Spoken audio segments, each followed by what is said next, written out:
نن د ناشنا لطیفه کومه، ډېره د خندا لطیفه ده. د ادب باره کې ده. زه درته وایم چې لږ په ځان لږ ادب پیدا کړئ. د سړي بچي جوړ شي، دا زما نه منئ. نو یوه ورځ داسې کار وشو که نه، یوه ښځه وه، نو چې د ډاکټرانو د ادب ګولۍ را ایستل وي، خلکو کې ادب راشي، هغې ته هم ځان بیا ګولۍ وخوره.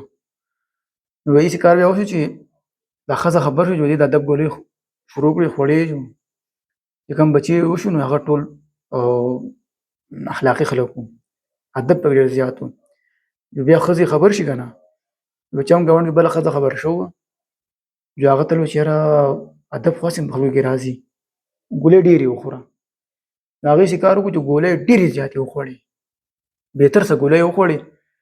یو هلک سم شه، یو داسې وخت پکې راغی چې یاره د ښځې ماشومان نه پیدا کېده، ماشومان نه پیدا کېده چې یاره سم شه لکه ماشومان نه پیدا کېده.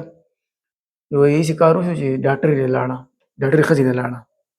نو ډاکټرې ښځې ته چې کله تحقیق وکړو او تحقیق مکمل شو، د هغې نه بس بیا داسې کار وشو، ګل خانه په خبره نه پوهېږې. وایي د هغې نه چې کار وشو چې ډاکټر تحقیق مکمل کړو، نو هغې وویل چې یاره هغه دوه چې کمرونه دننه دي که نه، نو هغه یو ته وایي چې ته مخکې شه او هغه بل ته وایي چې ته مخکې شه، دواړه به لانجه شوي دي، نه را مخکې دومره ګولۍ خوړلې ادب سیوا شوی، نو هغه یو ته ته مخکې شه او بل ته وایي ته مخکې شه. په دې کې لانجه دې حد ته ورسوه چې بس قصه ورانه و، ماشومان نه راووت او دومره جګړه شوې چې یو ته ته وځه بل ته وځه. داسې د خړ خړسرو د سړي بچي جوړ شي، په ځان کې ادب پیدا کړئ، که نه بیا به ګورئ دومره ادب بیا باادبه شئ چې بیا به دې باندې نه مخکې کېږئ. خدای مو غرق نه کړه.